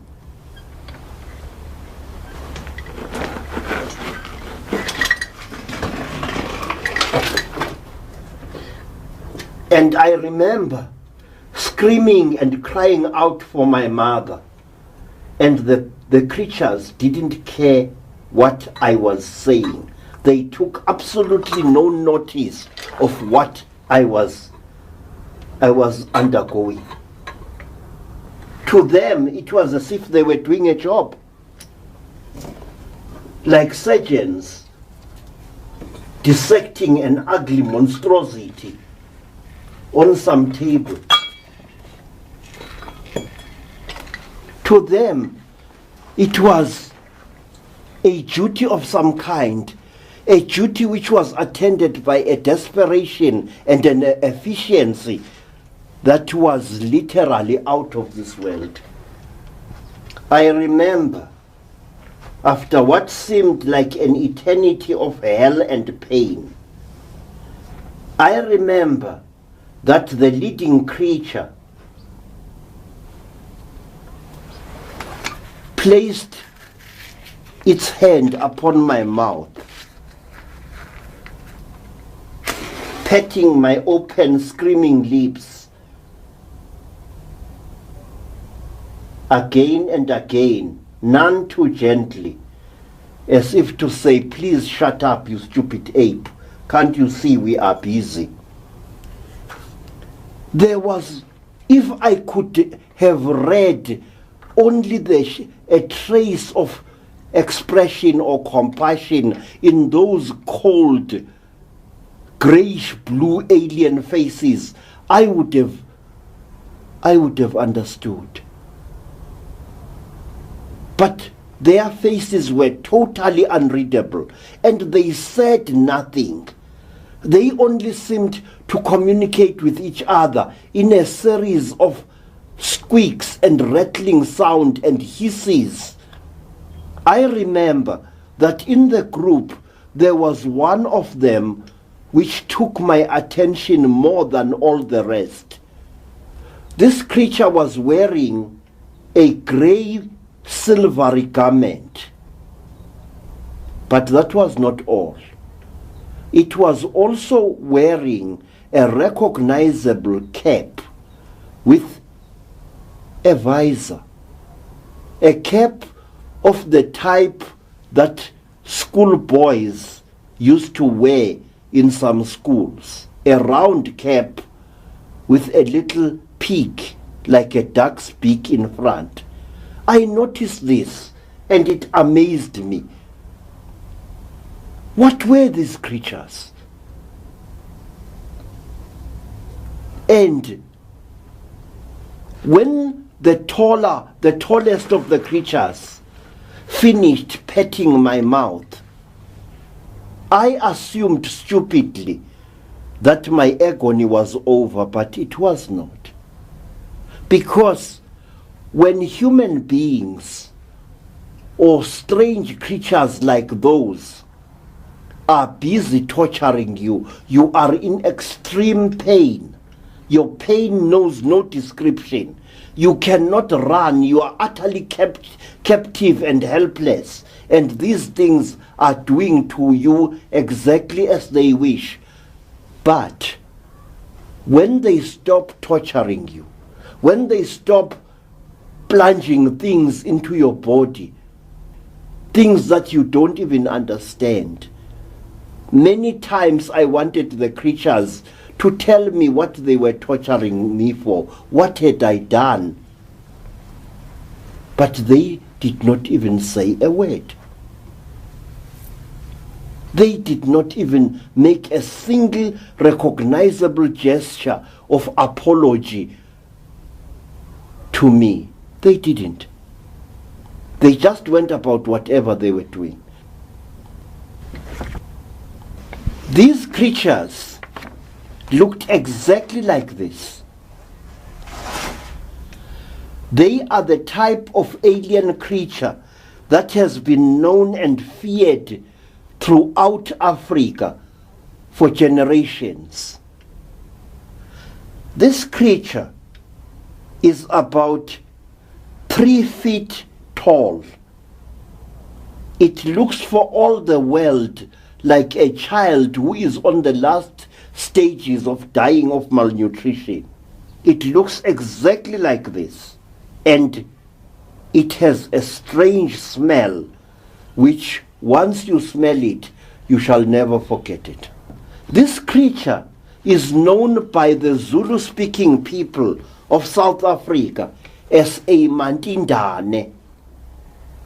The word mantindane comes from the verb ntinda, which means to abuse, to fiddle with, and to torture by interfering with the victim's genitals and other private parts. This is an exact description of the Mantindan. It does exactly that. For hundreds of years, even mighty nations such as the Zulus, even powerful warrior nations such as the Botswanas and Xhosas lived in mortal fear of these creatures. Whenever a Zulu army went out on the warpath, Zulu warriors used to wear a strange cap-like device over their private parts under their loinskins. This cap-like device was very dangerous to a warrior in the heat of battle because it sometimes could get undone and get between the warrior's thighs, and cause him to stumble and fall, and so to get killed by the enemy. But the Zulus were so afraid of having their semen stolen by the Matindane that they found this type of inconvenience acceptable, rather than that they should face the trauma of having things done to them by these beings. There is a huge tradition involving the Matindane, the tormentors of the human race. But let me tell you this. Matindanes are so real that you actually can eat one. And Zulus sometimes crack a joke.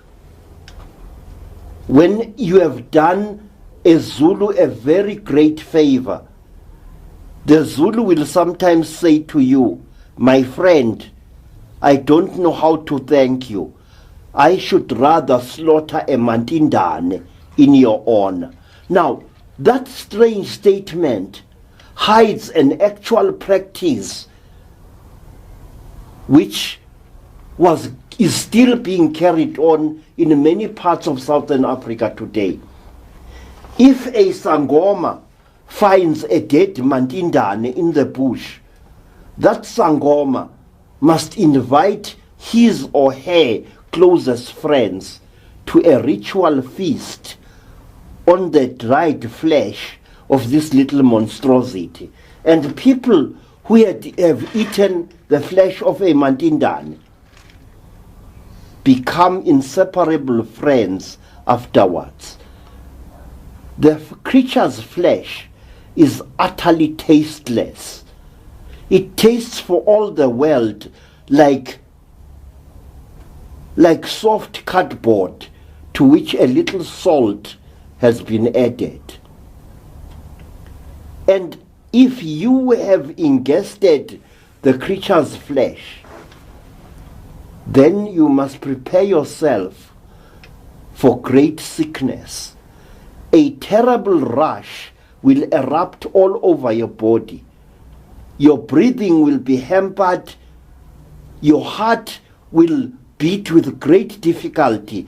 And for a few hours or 2 or 3 days, you will suffer unbelievable agony with your skin itching, numb, and burning as if you have caught smallpox. And you will come within inches of death itself, an agonizing death. And after that, you will be overcome by an unbelievable ecstasy, an ecstasy that no words of mine can describe.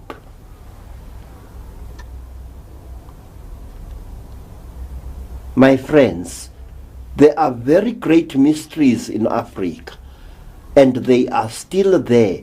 They are still going on even as I speak to you. I will not dwell on this subject much longer, but let me tell you this, that after the Matindane had finished torturing me, I assumed that my agony was at an end, but I was wrong. Because out of somewhere there came a very, very strange creature. A creature which shocked me all the more because it was amazingly human. The creature looked like a woman, a woman of very short stature, a woman with unnaturally golden hair which looked as if it was made of fine metal wire. This woman had designs or tattoos of some kind on her forehead and on her chin and just below her neck. This woman looked like a white woman. And this is what I found particularly frightening. And I would rather not tell you what happened then. Let me accept this, that it was a trauma that even now has never been expunged from my soul. I was later to learn that this creature is the type of creature known by the Zulus as Ingupusana. The creature's features are strangely out of shape and ridiculous. Some types don't even have eyebrows above their heads, but the eyes are always piercingly blue. The eyes never blink for one moment, and although its hair is a metallic gold on its head, the hair in its armpits and other parts is a bright, shining metallic red. I leave to your imagination to work out what this creature did to me. And please remember that those were the days in South Africa when apartheid was still ruling supreme.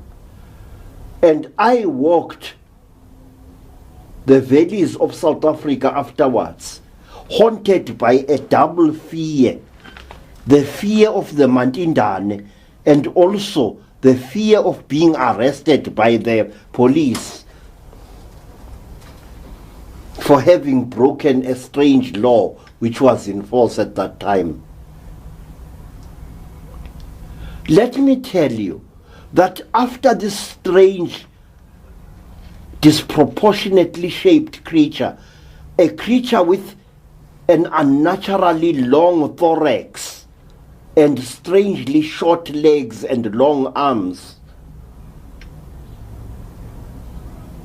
I was forced off the table by the Mantindane and taken to see a number of things which even now make no sense to me. More than 4 decades ago, I saw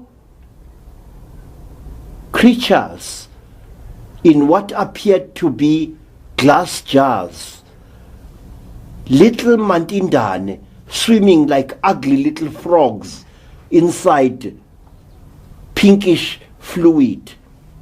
I saw other things that I cannot even pretend to understand or to describe. And then I saw in another place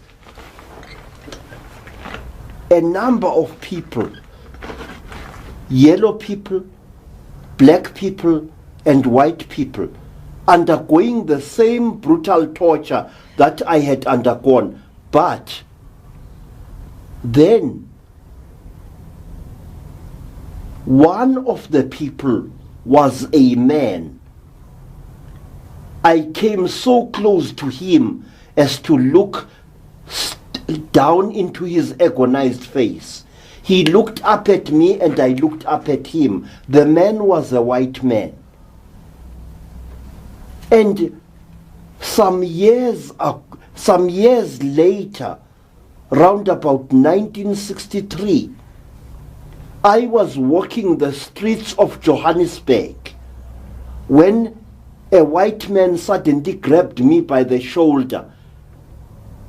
I thought I was being arrested. The white man said, "Hey, stop you." I stopped. He said, "Do you speak English?" I said, "Yes, boss, I speak English." And then he said, "Where the fucking hell did I see you before?"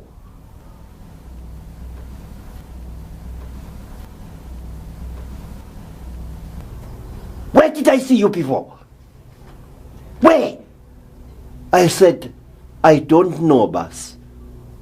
He said, "Listen, don't bullshit me, man. Where did I see you before?" I said, "I don't know." He said, "Were you in Rhodesia?" I said, "Many times, boss." And then he looked at me for a long time, his lips trembling. It was obvious that the man was on the very brink of total insanity. There was a wild look in his grey eyes that chilled me to the core of my soul. His lower lip was trembling and there was spittle on it. And then he pushed me away. And as he walked away, he said, "Stupid kafir, we were in hell together." Those words shall ring in my mind for as long as I live. Stupid kafir, we were in hell together. On the corner of Elof and Marshall Street, in the year of our Lord, 1963. The white man recognized me just as I recognized him. We were in hell together. It was one of the strangest events of my life, but many more were to follow. After I had been released from my strange imprisonment and torture, when I found myself back in the bush, I noticed two amazing things. One, that I was barefooted. I noticed, two, that my clothes were back on my body again, but they were torn and dirty, and they smelt of the interior of the place in which the Mantindane had been torturing me. I remember that my brown trousers was severely torn at the knee and in over the left buttock. My khaki shirt was also torn, hanging almost in tatters from my body. I remember that I painfully made my way along a dusty path, hoping that it would lead me to a village or a kraal. I did not know who I was and where I had come from. My memory was a blank. And as I walked along that path, memory slowly returned. I was Credo Mutwa from South Africa. I was in the land called Rhodesia. And even as I walked, painfully hobbling, I came in sight of a homestead, two rondavels, and a square building of mud. And as I approached the homestead, two dogs came at me like thunderbolts. One grabbed my left leg and tore my trousers with one bite of its jaws. I fell to the ground and feebly tried to fight off the dogs, but the animals appeared bent upon murdering me, and I did not wonder, because I smelt strange. A strange alien smell hung over my entire body. I was grey and ashen, as if I had rolled in an ash heap for a number of days. I stank and I was very dirty. My identity documents were gone from my pocket, and so were the keys that I always kept in my pocket. People came out to drive away the dogs, and one of the people, a man, recognized me, and he escorted me towards a distant village where he had seen me living. It was the home of my teacher, a lady of the Makaranga tribe. The man asked me where I had been. I said I did not know. The man told me that I had been missing for 3 days, if not more, and that the tribal police had found my boots on the mountain slope, but the boots had not been unlaced. It was as if some force had sucked me out of both my boots and socks, leaving the footwear and the socks standing there in the veld. It was this that had shocked the denizens of the villages. When I returned to my teacher's home, once more every dog made for me. One actually gave me a painful bite on my right calf, on the calf of my right leg. And then people ran away, some of them, at the sight of me. And it was only my teacher, Mrs. Moyo, who had the presence of mind to take me into one of her huts to have me bathed for over 2 hours in soap and warm water, to remove the layers of dirt that now covered my body, and also to remove the stench that hung over my whole person. I was smeared with brilliantine from head to foot in order to kill the awful alien odor that hung over me. And I got sick for 2 whole years, hovering on the brink of madness. Such was the trauma. After my horrible experience, I was to meet other people who had undergone similar experiences. Black men and black women who had been through hell and back, and who carried marks as proof of their awesome experience, who carried injuries to testify that the words they were talking were true. Women got mysteriously impregnated and then mysteriously aborted also. People were captured again and again and yet again. And in me also, storms were brewing.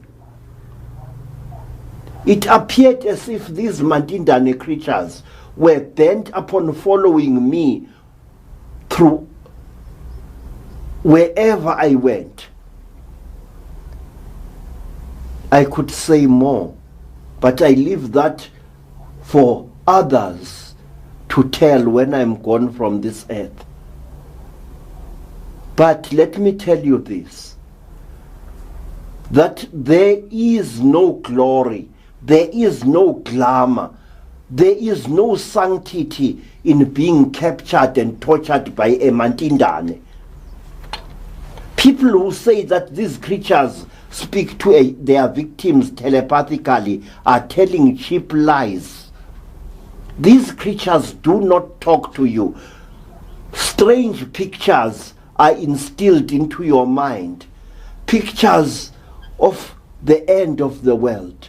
Pictures of seas polluted almost to an inky blackness, where not a fish nor a bird is to be seen. Pictures of a landscape turned dry and dead, with the trees forever frozen, leafless and dead, on a landscape which is as hard as granite. Pictures of poisonous dark yellow clouds swimming across the blue and poisoned skies. Pictures of mountains denuded of all life. Pictures of dust swelling where green things bloomed centuries before.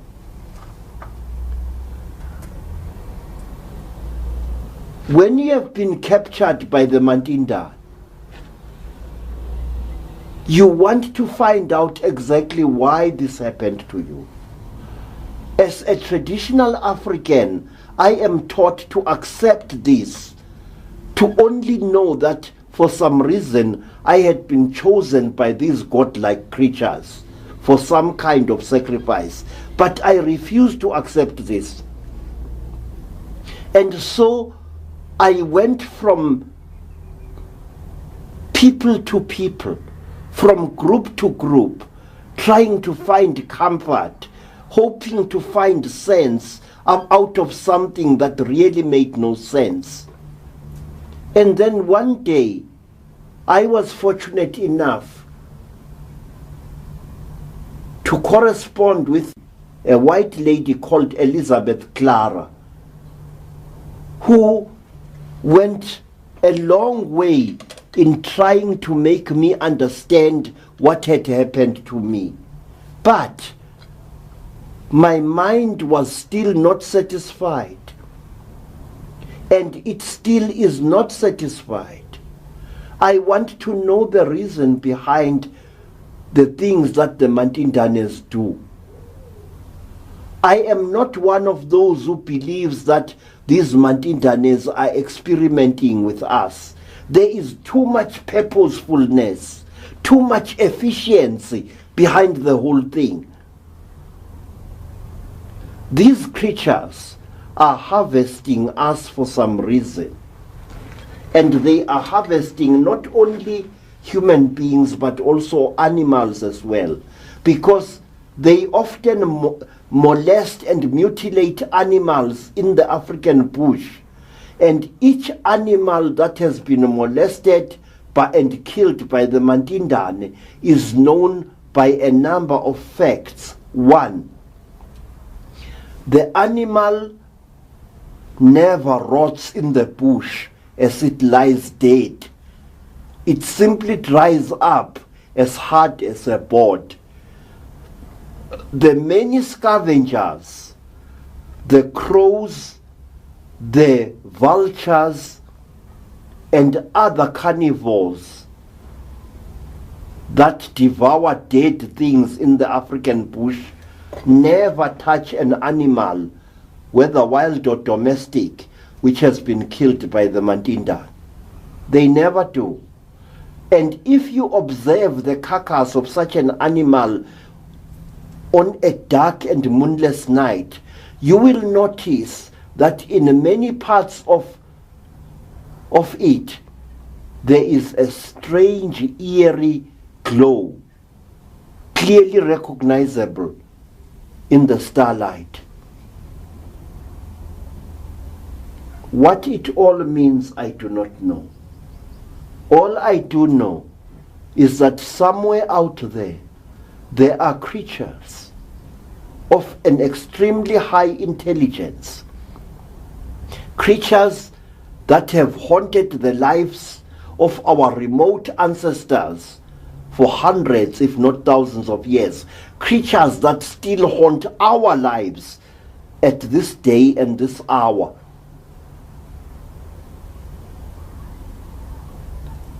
My friends,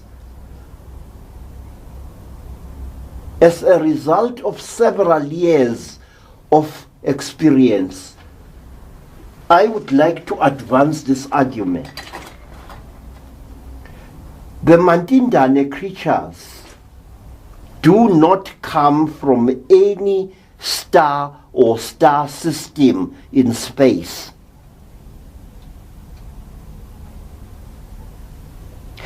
I say that these creatures come from our future. Why do I say so? Because this creature arrives on Earth completely protected by a helmet and a suit of what looks like metal, flexible metal of some kind. The creature's hands, feet, and head are completely protected against our Earth's atmosphere. So is the Ngadla here. It is completely sheathed in heavy metal. But with the Mantindan, the story is different. Mantindanes have been seen out in the open many times. Their heads completely bare and their hands bare to the wrist, completely unprotected by any material or metal whatsoever. These creatures walk through our world as if they own it. A world in which there are so many poisonous substances. You will find Mantindanes bareheaded, their hands completely uncovered, in a world where logically they should be covered from head to foot.